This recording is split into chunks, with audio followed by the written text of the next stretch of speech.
Isso aí, que a paz de Jesus esteja em nossos corações, que hoje possamos receber da espiritualidade maior toda essa graça, todo esse amor que aqui nos envolve.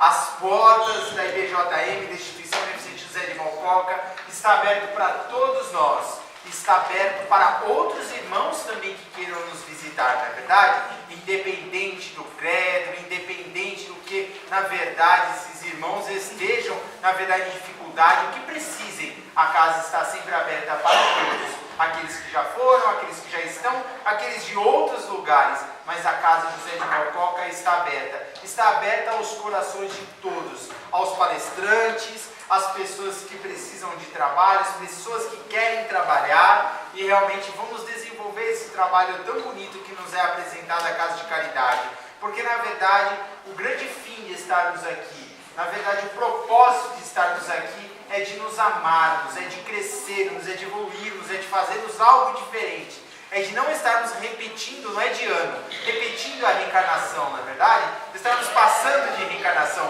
para quando viermos numa outra oportunidade, estarmos ainda melhor. Quando desencarnarmos, estarmos aos braços dos irmãos que estiveram aqui. Lembra do José Sola, dos nossos irmãos amigos, seu Mendonça, Dona Antônia, todos os outros médicos que já vieram. E vai chegar um dia que nós estaremos indo. E estarão esses pequerruchos aqui, né? O Tiago, o Gabriel, o Luca, todos os pequenos continuando com esse trabalho maravilhoso, e outros que tem na casa se desenvolvendo e vão aparecer também. Então vamos aproveitar esse banquete, essa grande luminosidade que José de Mocó, como mentor da Casa de Caridade, nos fornece e que realmente nos dá. Vamos então neste momento, com os pensamentos elevados, aproveitar esse momento.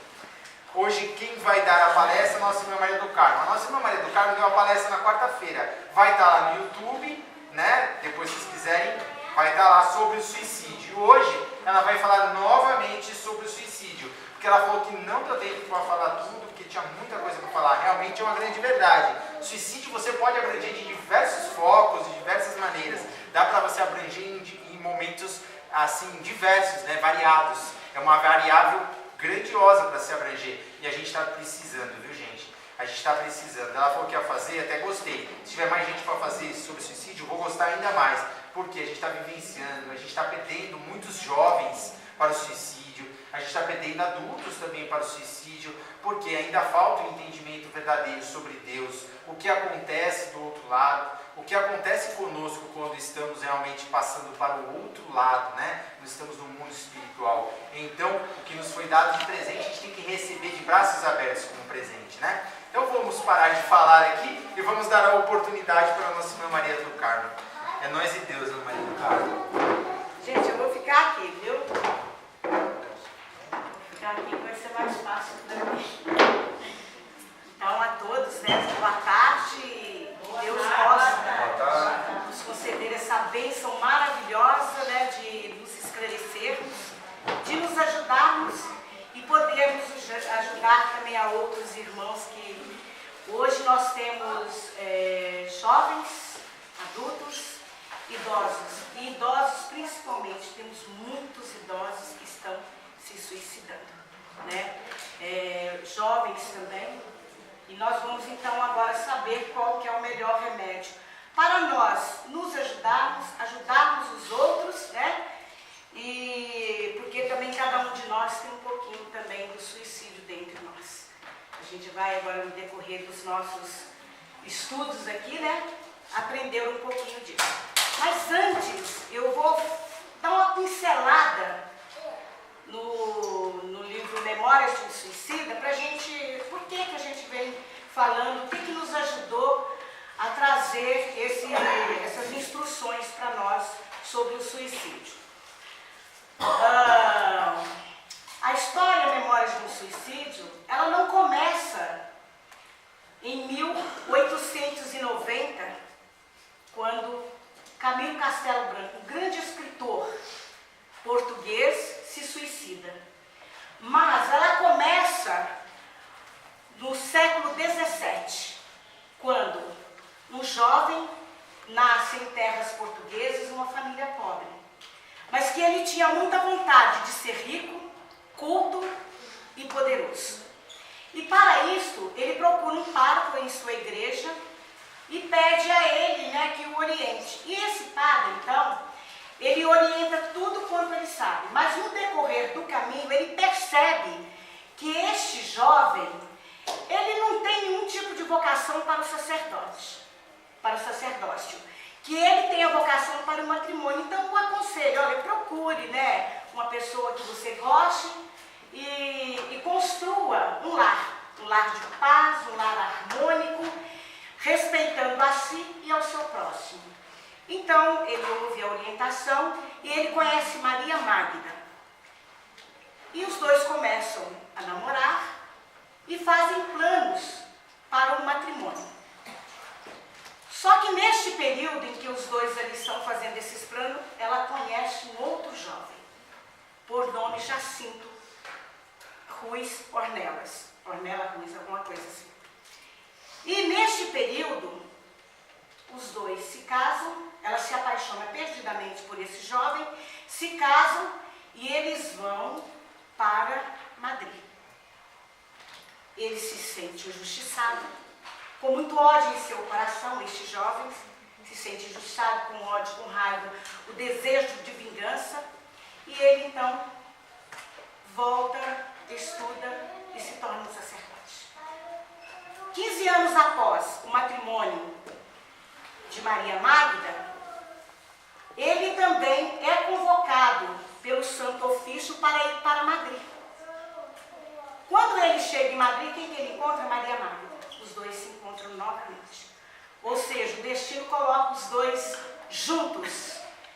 E neste momento, quando ele a encontra, ele sente aquele amor desabrochar. Só que ela continua respeitando, amando o seu marido e respeitando o seu casamento. Mas esse padre, ele vai em cima, tenta de tudo, e ela não. Só que o seu esposo Jacinto, ao descobrir que o padre estava ali assediando a sua esposa, ele então, neste momento, Jacinto resolve procurar então uma forma de sair de Madrid, voltar para Portugal ou ir para outras terras, onde ele pudesse ver livre do padre. Mas esse padre, ele fora mandado, na época, para Madrid, por quê? Para exercer a santa e bendita, considerada pela Igreja Católica, a Inquisição. E aí, o que ele fazia? Tudo que os superiores mandavam ele fazer, ele fazia. Ele matava, ele condenava, e assim ele armou uma para o Jacinto, né? Ele foi lá, caluniou, mentiu, até que Jacinto, então, foi condenado, foi processado. E Jacinto, ao ser condenado e processado, ele vai para uma masmorra infecta. Chegando lá, esse sacerdote, então, impõe as mais duras penas. Ele arranca todos os dentes de Jacinto, ele arranca as unhas, quebra-lhe os dedos e faz a maior atrocidade. Sua esposa, querendo saber como estava o esposo e imaginando que ele poderia estar sofrendo muito, ela vai até o sacerdote, aquele que for o namorado dela, e pede a ele que tenha clemência, que tenha compaixão. E neste momento, pedindo que tivesse essa compaixão, ele diz para ela: eu dou a liberdade ao seu esposo, mas para isso você precisa, né, de se entregar a mim. E ela, naquele desespero perante o que poderia estar acontecendo ao seu esposo, assim, ela faz um pacto com ele. Ao término de tudo isso, esse sacerdote permite que os dois se encontrem na sala de tortura. E ela, quando vê o esposo naquela situação, ela o beija, ela o abraça, chora. E esse padre, esse jovem, ele não suportando ver aquele amor intenso, aquele carinho, ele então, com muito ódio, com muito desejo de vingança, de traição, ele tem aquela mera lembrança do ano 33, quando ele também esteve ali pedindo que condenasse Jesus término disso, ele dá a liberdade. Mas antes de dar a liberdade, por essa lembrança da maldade, do ódio que tinha em seu coração, ele perfura os olhos de Jacinto e dá a liberdade. Jacinto, não suportando o horror de que ele não poderia mais ali estar auxiliando a sua família, sendo provedor dessa família, Jacinto então dá-lhe um tiro em seu ouvido. E Jacinto naquele momento poderia, se tivesse sempre buscando a presença amiga do Divino Mestre, naquele momento ele poderia ter percebido de que ele estava vivendo também uma harmonização com as leis divinas. Tira-lhe a vida. Passado algum tempo, esse jovem, agora sacerdote, não suportando de tudo que ele fizera, se arrepende amargamente. E ele, a partir daquele dia, ele não cumpre mais as ordens dos seus superiores e não condena mais ninguém. E não maltrata mais ninguém. E ele é levado ao cárcere, infecto, como um dia fora levado Jacinto. Se arrepende amargamente. E ao término disso, ele tem a grande oportunidade de estar ali se reharmonizando, porque ele havia se arrependido. E ele então desencarna no século XVII para renascer novamente no século XIX na condição de Camilo Castelo Branco, em Portugal, no ano de 1825. Ficou muito cedo órfão de pai e mãe, mas só que ele teve a grande bênção e a oportunidade que o doador da vida nos concede de quê? De nos dar algo para suportar o que a gente vai passar. E neste momento ele se torna um dos maiores escritores de Portugal. Viveu na alta sociedade de Portugal. Hoje ainda Camilo Castelo Branco tem as suas obras, né? Aí muitos leem as suas obras ainda, é aclamado por muitos. Mas Camilo, quando chegou aos 65 anos, se suicidou. Por quê? Porque ele estava vivendo a bênção e a oportunidade no século XVII, como esse jovem sacerdote se arrependeu e ele estava então reparando o mal que fizera Jacinto. E depois, na erraticidade também, ou seja, no plano espiritual, com a outra chance dali continuar também reparando e reencarna. E ao se reencarnar, tem todos o auxílio, a ajuda, e ele então fica cego, e Camilo Castelo Branco, ele suicidou-se. E neste período do seu suicídio, nós vamos ver agora também uma outra escritora que escreveu a obra Memória de Suicida, que é Ivone Amaral Pereira. Ela também fora suicida, numa outra existência. E tendo esse momento, Camilo a procurado para que ela pudesse o auxiliar, porque diante de todo o sofrimento que ele vivera no Vale do Suicida, ele queria, como hoje ele o faz, através dessas obras, nos instruir e nos auxiliar. E Ivone, então, sente medo, porque ela não era escritora, mas aí o nosso querido Leon Denis, sendo do Centro Espírita em Lavras, Minas Gerais, onde ela morava, Leon Denis, então, orienta ela que ele estaria junto com Ivone Pereira e junto com Camilo Castelo Branco para escrever essa grande obra, que nós não vamos agora adentrar nela, mas eu aconselho todos lerem e estudarem mesmo ela, porque ela nos traz muitas informações para nós que somos médiuns, para nós que somos estudantes da doutrina espírita, para nós que cada um de nós acaba tendo aí uma pequena tendência ao suicídio diante das provas e das expiações que advêm em nossas vidas. Aí nós vamos encontrar o Jerônimo, também um comerciante português que suicidou-se. Nós vamos encontrar o Mário também, o João e o Belarmino. Todos homens capazes, ricos, poderosos e que deixaram-se levar diante das provas e expiações.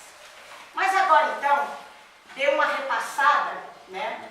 Para que a gente só pudesse entender porque quem é o Camilo Castelo Branco, de que livro nós estamos falando. Mas nós vamos ver agora, no livro Depois da Morte de Leon Denis, Leon Denis ele vai nos dizer que a situação do suicídio, ele fala que ela é análoga a dos criminosos. Mas do suicida, ele diz o seguinte, que no caso do suicídio, ela é mais pior ainda.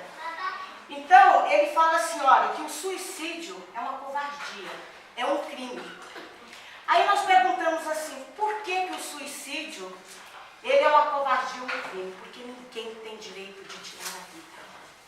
Esta vida que hoje nós temos, esse corpo de matéria que o doador da vida nos concede, ele nos concede para que nós reparar os nossos bens, para que nós reparemos o mal que fizemos a outro e constituímos uma vida de paz, de alegria.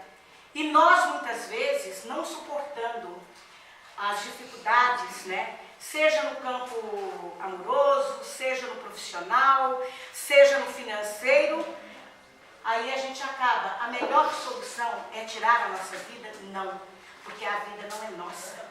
Esse corpo de matéria, segundo Emmanuel, ele vai nos dizer que o nosso corpo de matéria, ele é um vaso, é um bem precioso que o doador da vida nos oferta para nós nos harmonizarmos com as leis divinas. Por isso que o Leon Denis, ele vai falar-nos que tem grandes consequências. O espírito que suicida, ele tem muitas consequências, porque essas consequências elas são terríveis. Aí, segundo a expressão de um espírito, e no caso, por exemplo, Camilo Castelo Branco, ele vai vir dizer para nós, ele vai confirmar, ele vai nos dizer que o suicida não foge ao sofrimento senão para encontrar a morte, para encontrar o sofrimento. O choro convulso, inconsolável dos condenados. Porque assim Camilo Castelo Branco, ele se julga que ele está condenado por todo sempre. Ele vai padecer durante 10 anos nesse sofrimento. Então, por isso que o Cristo já nos orientou. Ele nos disse o seguinte, que todo mal que nós fizermos a nós, ou que nós fizermos a outrem, nós vamos encontrar o ranger de dente. E Camilo, ele fala, eu encontrei o ranger de dente. E não só Camilo, como nós vamos lembrar também do André Luiz. André Luiz também, ele padece por 8 anos e 8 meses. E aí ele pergunta assim, mas como eu posso ser um suicida? Porque Camilo sabia que ele tinha tirado a vida.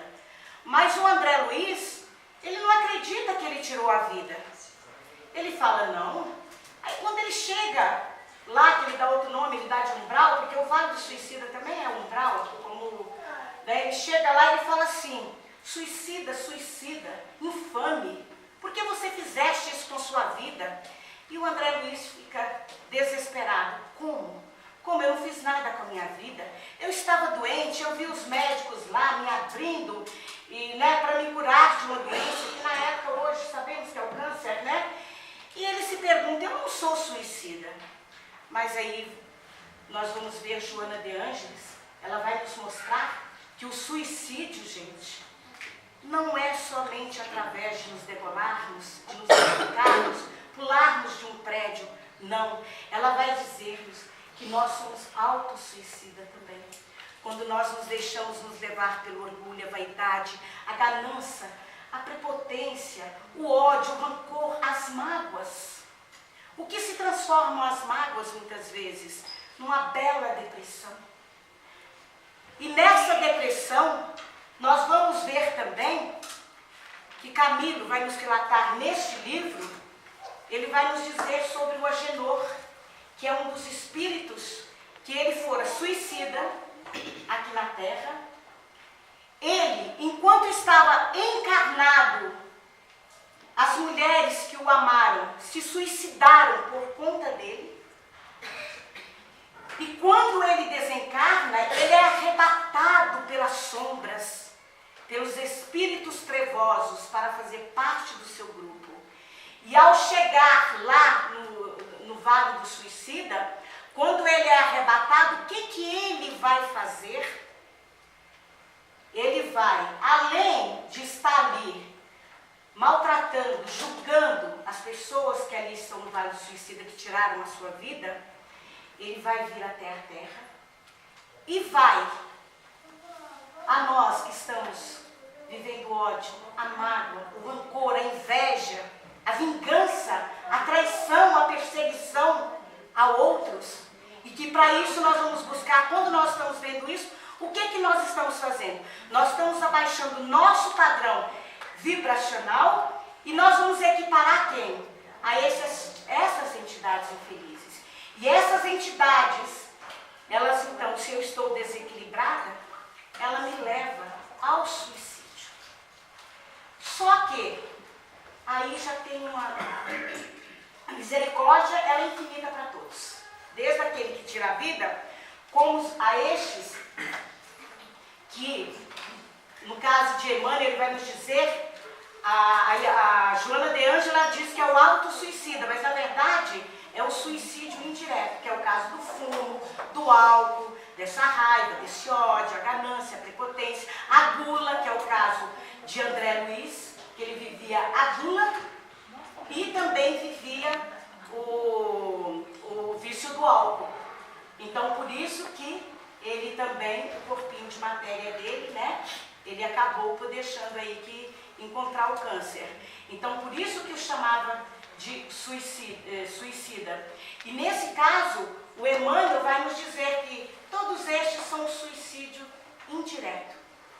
Ou seja, eles não sabem, a gente não sabe que muitas vezes, deixando nos levar, estamos nos suicidando. Aí nós vamos encontrar com esses espíritos trevosos, igual o Agenor, que ele, olha bem, ele fez encarnado mulheres se suicidarem, já havia em Madrid matado a esposa dele, ele se suicidou. No plano espiritual, ele é arrebatado pelas sombras e ele não se arrepende de nada que fez. E neste momento ele volta então à Terra e nós estamos aí com muitos espíritos dessa pleide, né? Nos tentando obsidiar, nos levar ao suicídio. Mas vamos ter neste momento, os mentores, eles falam que geralmente esses espíritos muito desequilibrados, que vivem o suicídio por essa obsessão, geralmente eles não vão nem para o Vale dos Suicidas. Eles já são arrebatados e são levados para um hospital, que poderíamos dizer que não precisa nem de passar por Maria de Nazaré. Já é levado para um pronto-socorro auxiliado. Por quê? Porque aquele espírito está muito doente. Mas isso não é com todos que acontecem. Porque tem muitas pessoas que têm tanto ódio no coração, têm tanta raiva, que eles deixam, né, aquele orgulho, aquela vaidade, aquela maldade mesmo. Porque muitas vezes essas pessoas estão desequilibradas, não são as pessoas más. Agora existem outros que, né, já são muito, muito mal. E eles são levados para esse vale do suicida. Então estes são os suicídios indiretos que podem, mas nós vamos ter outro, como é o caso, por exemplo, do André Luiz, que ele mesmo narra. Ele era orgulhoso, né? Que ele comia muito, que ele não estava nem aí. Quem lê o livro é o nosso lar, podem ler. Bebia muito. Ele era um médico, e esse médico também ele era muito orgulhoso, né? Então, por isso que ele vai parar, porque ele não aceita também que ele é suicida, né? Porque ele amava a família dele. Olha, eu amo a minha família, mas eles se esqueceram que quando uma senhora muito pobre bateu lá no seu consultório lhe pedindo ajuda, ele assistia primeiro todos os poderosos que chegavam, para último aquela senhora que inclusive quando ele desencarna, o socorro dele vem porque é ela que vai orar por ele, tá? Então, damos uma leve passagem aí e a gente se pergunta assim, mas por que não devemos nos suicidar? Porque cada um de nós tem deveres. Cada um de nós tem uma missão a cumprir na Terra, provas a suportar. E diante das provas, dessa missão, desses deveres que nós temos perante a providência divina, por quê? Porque ontem também nós nos deixamos nos levar também pela maldade, pela ganância, prepotência, e aí a gente vem na terra para nos harmonizarmos com as leis divinas. Vamos lembrar agora, por exemplo, do Camilo, lá no século XVII, né? Lá no século XVII, toda a maldade que ele fez com Jacinto, ele agora estava tendo a bênção e a oportunidade de fazer o quê? Por quê? Houve aquele primeiro arrependimento dele. E ele tanto sofreu no mundo espiritual, né? Em vida sofreu, reencarna, desencarna, sofre, reencarna. E aí Deus dá-lhe a oportunidade de um corpo perfeito. Mas aos 65 anos você vai viver uma prova. Qual será a prova minha? Cegueira.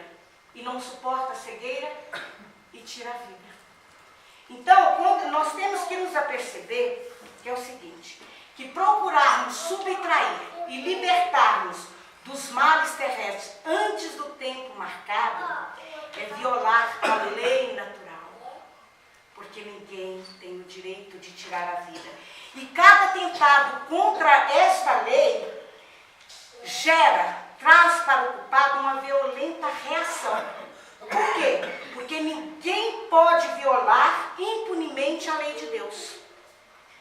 Iludem-se os que debandam dos compromissos com a vida, não morrerão. Disse-lhes Jesus, não morreremos. Por quê? Porque todos nós, graças a Deus, através da doutrina espírita, já sabemos que esse corpo que é nos dado é um empréstimo de Deus para nós, para nos reharmonizarmos com as leis divinas. Então, o corpo de matéria, somente ele morre. Ele morre. O nosso espírito e o nosso perispírito, ele vai estar vivo. Nós vamos estar vivos, então nós não vamos sofrer. Por isso que Camilo, ele vai dizer o seguinte, que ele sofre tanto, ele padece tanto, que por esses 10 anos, não teve um dia, não teve um só momento na vida dele que ele tivesse paz. Que quando ele encontrava uma caverna, ele falava, é aqui que agora eu vou então descansar um pouquinho. Assim que ele entrava na caverna, ele já via os espíritos vindo e chamando de suicida. Aí já chega aqueles espíritos que já não estão nem aí para nada mesmo, já está vivendo ódio, rancor, e vão em cima dele. E ele fala que, muitas vezes ele fala que os espíritos saem tudo correndo. Por quê? Porque vem os soldados também lá no plano espiritual, né? Do mal, que vem em cima deles, e vem batendo, e vem judiando, e ele sai correndo. E ele vira para uma pessoa e diz, meu Deus, mas eu sou o Camilo Castelo Branco, eu sou o escritor, o que eu estou fazendo no meio desse povo? E aquilo ele ouvia o choro e ranger de dente. E aí ele ficava, meu Deus, como pode isso estar acontecendo comigo? E a mesma coisa não vai fugir a cada um de nós, se não nos alertarmos quanto às provas, né, que nós temos que passar. Porque hoje está aqui, estou falando para vocês, sabe Deus amanhã o que vem acontecer. E neste momento, o que a gente tem que fazer? Calma, resignação. Nós temos que ter muita calma, nós temos que ter resignação. Nós temos que olhar para dentro de nós e nos apercebermos o porquê está acontecendo comigo. Fazer aquele exame de consciência que Santo Agostinho já nos orientou. Lá no Evangelho segundo o Espiritismo, vão lá, abram. Ele está nos orientando que todas as noites, todos os dias, nós devemos fazer um exame de consciência dos nossos atos, para saber por que nós estamos passando por certas situações. E neste momento é a calma, é a resignação e o trabalho em prol dos nossos irmãos. Trabalhar em prol de nós mesmos, porque quando eu ajudo alguém, eu estou automaticamente me ajudando. Trabalhar incessantemente. Como que a gente faz esse trabalho? Esse trabalho é um trabalho de educação. Porque o nosso espírito, ele é muito mal educado. E esse trabalho é um trabalho que nós vamos nos educar. Porque a Terra não é um grande educandário, ela não é um verdadeiro presídio, um hospital para nossas almas. É aqui que nós vamos porque bem sabemos que as leis divinas, elas não são punitivas. As leis divinas, elas são amorosas, elas são, ou seja, corretiva. Ela corrige o homem, ela instrui o homem. Tanto é que nós podemos nos perguntar, a terra não é a nossa verdadeira morada? A terra, ela é esse educandário, este presídio para nós nos educarmos, crescermos e evoluirmos. O suicídio, gente, temos que ter grande conhecimento de que o suicídio, ele não põe fim aos nossos sofrimentos morais e nem físicos. Então, querer fugir diante da dor, de uma dor moral ou física, não adianta. Fiquei pobre, perdi todos os bens, o que eu faço? Estou endividado. Vamos lá trabalhar, trabalhe mais. Emmanuel sempre diz, estou desesperada porque um parente morreu. O que eu faço? Estou deprimida, trabalhe mais. Estou vivendo momentos difíceis na reencarnação, perdi o emprego, né? Estou vivendo momentos onde estou sendo caluniado. Aí, Emmanuel sempre vai nos dizer, trabalhe, sem trabalhar. Você fala, mas você só quer me colocar aqui para trabalhar? Eu já trabalho muito, ganhando meu pão de cada dia, mas ele não nos fala do pão material, ele nos fala do trabalho para o pão espiritual, para a corrigenda de nossos atos tenebrosos, escabrosos de vidas passadas. E aí, que a gente tem que tomar muito cuidado, orientar os nossos familiares, os nossos amigos. Por quê? Porque o espírito, quando ele desencarna, ele vai ficar ligado. Olha, ele vai ficar ligado ao corpo carnal que esperava destruir. Ué, mas você não falou que é o corpo que morre? O espírito não? Mas e a influência da matéria? Não é? Em desobsessão aqui nós vamos ver, não é? Tem espírito que chega aqui quando nós temos os nossos trabalhos de desobsessão, que o espírito está gritando porque está com uma dor. E até ele entender que aquela dor é a influência da matéria, que ele não tem dor, né? E aquilo é preciso da orientação. E no momento em que ele aceita, a própria espiritualidade aqui já o ajuda, aplicando os passes magnéticos para que ele durma, levar ele lá para o pronto-socorro, para ser auxiliado e ajudado. Então, no caso aqui, o suicida, ele vai experimentar lentamente todas as fases da decomposição. As sensações dolorosas multiplicam-se em vez de diminuir. Camilo, ele vai dizer que pelas narinas dele, ele sentia aquele mau cheiro, que ele não suportando aquilo, as vestes dele, como também o próprio André Luiz, estão sujas. Ele tem fome, ele tem sede, e ele sai então dali e vai para a casa dele, para chegar em casa, tomar um banho, se alimentar, trocar as roupas, aquele cheiro que ele não suporta. Chega e ele grita pela esposa, grita pelos serviçais da casa dele, ninguém atende. Ele se preocupa com os livros que estão todos jogados.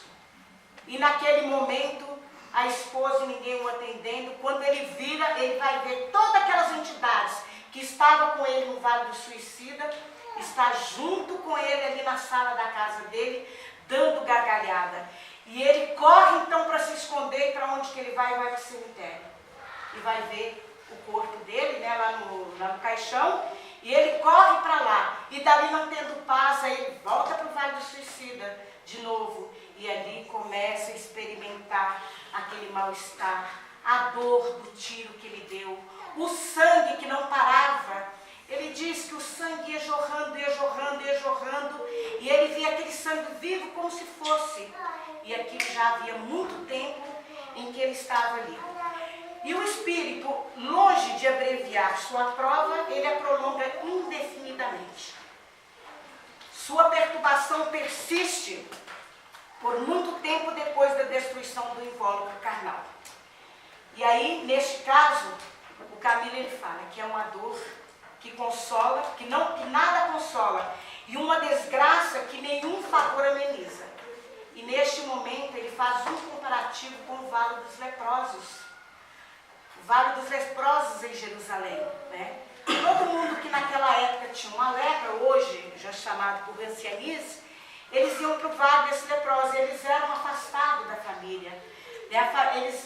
Mas só que tem que ele diz assim, que no Vale dos Leprosos, mesmo eles não podendo, não tinha remédio que curava, ninguém sabia como curar aquela doente, eles eram jogados ali até que a morte chegasse.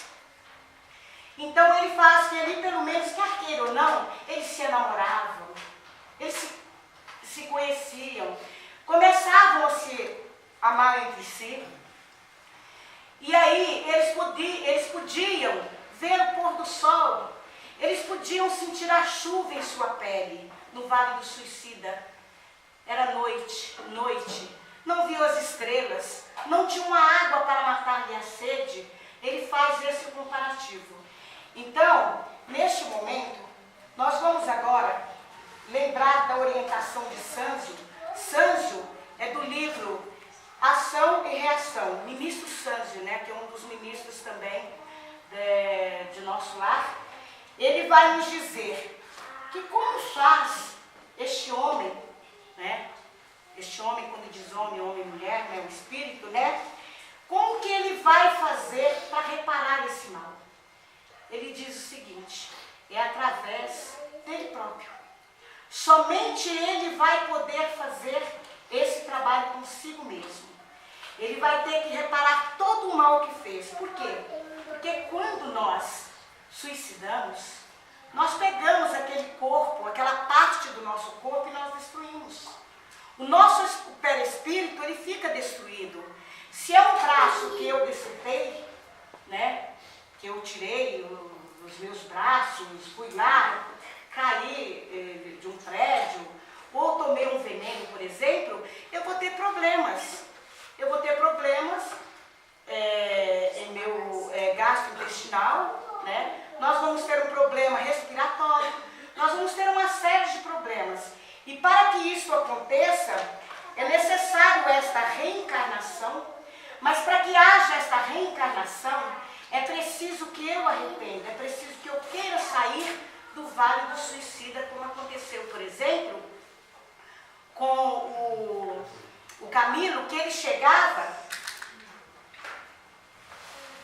o Camilo, quando ele chegava, ele via assim, ele falou que chegava uma carruagem e ouvia-se uma voz, Maria, João, José, e aquelas pessoas vinham e entravam, e ia embora, eram os cavalos e ia embora. E ele se perguntava, eu, um escritor renomado, por que eles não me chamam? E aí, toda vez que vinha ele, a mesma coisa era o Jerônimo, a mesma coisa era o Mário também, porque eles eram da alta sociedade portuguesa, e eles se questionavam. E depois, lá no Hospital Maria de Nazaré, é que ele vai descobrir que o que fez ele sair do Vale do Suicida foi o arrependimento dele. Por ele ter se arrependido do que ele fez com a vida que o Pai lhe concedera. E depois de 10 anos, ao se arrepender, Camilo, ele vai então ser instruído, como os amigos dele que o acompanham também, eles vão ser instruídos, vão ser orientados, vão passar por vários estágios. Quando ele termina que eles recebem autorização para frequentar outros departamentos também de suicidas, inclusive é onde eles conhecem o Agenor, que o Agenor é um presidiário que está há 38 anos no plano, nesse presídio, sendo orientado, ajudado e não se arrepende. Ainda é feito-lhe uma regressão para que ele não se arrependa. Ele ainda não consegue se arrepender.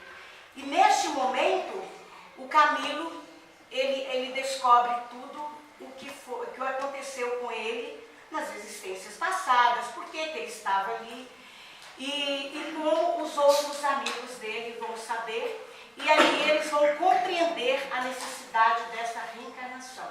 Mas para isso é preciso que eles estudem, que eles trabalhem, como é o caso do Jerônimo. O Jerônimo, ele não tem autorização para vir à Terra, mas ele descumpre a ordem de seus superiores e vem à Terra. Quando ele chega, ele vê o quadro de seus filhos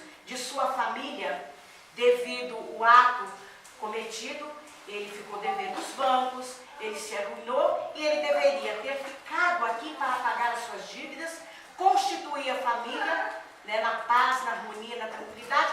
Ele preferiu fazer isso com a vida. E aí ele descobre que ele tem uma grande ajuda quando ele decide deixar o ódio, o orgulho e a vaidade, para principalmente a Margaridinha dele, que é uma filhinha, que ele deixa aos 7 anos, seus filhos que estão na prostituição e o filho também preso. Ele naquele momento roga a Maria Santíssima a misericórdia infinita a favor de seus filhos. E naquele momento ele promete que ele gostaria de vir à terra e que ao chegar na terra, ao chegar na terra, ele gostaria também de não ter a oportunidade de constituir uma família, ter filhos, mas sim criar uma instituição de caridade para órfãos, nascer numa família rica e depois, quando numa certa idade, que é aquela idade que ele viveria novamente o desejo do suicídio, Sanjo vai nos dizer que nesta época, o espírito, o que ele vai fazer?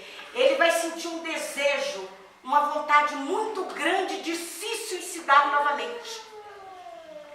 Aí André Luiz vai perguntar para ele, porque todo esse relato de ação e reação também é o próprio André Luiz. André Luiz vai perguntar para ele, e o que vai acontecer com este espírito? Então ele diz, esse espírito, ele tem que trabalhar muito. Ele tem que trabalhar em prol do bem. Ele tem que estar constantemente vigiando e orando as suas atitudes. Por isso que um pai e uma mãe tem que estar orientando.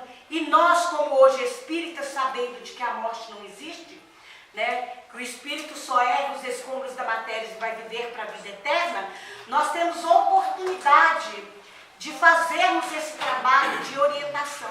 Por isso que o Rafael convida, quem quiser vir falar do suicídio, nós devemos falar muito, não só na casa espírita, mas em nosso trabalho, se tivermos oportunidade. Nós vamos incomodar as pessoas, não importa, porque hoje em dia, o homem, ele está vivendo uma ganância muito grande. O homem, ele não quer ser, ele quer ter. Só o ter. Nós não estamos nunca preocupados em ser bons, em ajudar um ao outro. Muitas vezes nós nos deixamos assim, eu quero ter. Se eu tenho uma casa bonita e maravilhosa, se eu tenho um emprego maravilhoso, por que eu vou me preocupar com o outro? Então, neste momento, o Santos ele fala, nós temos que, se esse homem não houver amealhado os recursos necessários, educando, trabalhando em prol de si, renovando as suas atitudes, este homem vai acabar por novamente, na idade em que ele chegar, que for necessária, aquela idade que ele deveria estar se preparando para talvez viver novamente o suicídio, né? No caso, por exemplo, Jerônimo, ele vai viver novamente esse desejo ardente do suicídio, porque ele vai perder todos os bens. Segundo a informação de uma médium portuguesa, Camilo Castelo Branco trabalhou por 50 anos no plano espiritual, quando ele deixou, né, depois desses 10 anos, que ele foi para o Hospital Maria de Nazaré, ele trabalhou durante 50 anos. Em 1948, ele reencarna novamente em Portugal como um médium de cura, e quando ele tivesse 40 anos, ele iria novamente ficar cego. Iria reencarnar aos 60 anos. Em 2008 ele se reencarnou e depois desse desencarne ele traz a essa médium portuguesa esta revelação. E aí, por que isso? Porque Camilo Castelo Branco, ele teria que ter vivido 75 até 85 anos. Ele teria que viver essa prova. Como ele não viveu, né, ele tirou a vida, ele volta novamente e vai reparar aquele tempo de trabalho que ele deveria ter vivido na Terra. Porque estar cego, estar surdo, estar mudo, também é uma forma de trabalho, porque é um trabalho de reajuste moral para o nosso espírito. Quem quiser mais informações, eu como sou muito curiosa, eu quero saber como é que os espíritos o espírito está X, como é que ele encarna, como é que ele desencarna, né? Então, nesse caso aqui, vocês podem ir no livro Religião dos Espíritos, numa reunião 3/7/59, na questão 957, que o Emmanuel, ele vai nos dar toda a orientação. Os que envenenam, conforme os tosses que se valeram, trazendo as afecções valvulares, os achaques do aparelho digestivo. Aí ele vai falar que aqueles que usaram do enforcamento vão ter o distúrbio do sistema nervoso, as neoplasias diversas e a paralisia cerebral infantil. Segundo o suicídio indireto ou direto, surgem as distonias orgânicas que respondem às diversas calamidades congênitas, inclusive a mutilação, o câncer, a surdez, a mudez. Então, por exemplo, foi aquele que a gente deve lembrar, o ódio, o rancor, a gente fala, nos causa câncer, né? Então, a gente vivendo uma vida desregrada nesse sentido, aí nós vamos ter, então, quando a gente tem um câncer, a gente vai ver, são devido a gente ter nessa ou em outras existências deixado nos levar pelo orgulho, a vaidade, a ganância e a prepotência. A nossa responsabilidade, ela é muito grande perante a vida. Não é brincadeira. Cuidemos de nós e nos ajudemos quando nós sabemos que tem um familiar, um parente, um amigo, né, que está precisando. Vamos orientar, vamos auxiliar. Se precisar de visitarmos esse amigo, estarmos junto com ele, vamos estar. E nós também, gente, não guardem nada para vocês, não guardem mágoas, não guardem rancor. Perdoa sempre, perdoar sempre. E procurar aquela pessoa que nos magoou, tentar conversar com ela, tentar ver com ela por que ela nos fez aquilo, ou a gente fazer o exame de consciência, de saber onde erramos, o que estamos fazendo. Eu vou ler agora. Estourou? Tá bom. Então, como estourou, mas depois, lê mais. Vai lá, deixa eu ler isso aqui, porque eu acho bonito. Eu falei para uma amiga minha que depois é para ela me procurar, que eu vou dar isso. Meu livro é um livro esse caderno não posso dar para ninguém, é precioso, mas posso tirar aqui a cópia. Quando a vida te parecer sem objetivo e estiveres a ponto de cair, renova os teus conceitos e ora buscando a divina inspiração, aurindo então a força que te propiciará sair do acaso emocional e transformará seus problemas em ação de benemerência. Para teus irmãos, descobrindo por fim que a linguagem universal do bem é a terapia preventiva e curadora para o suicídio e a loucura. Muita paz, irmãos.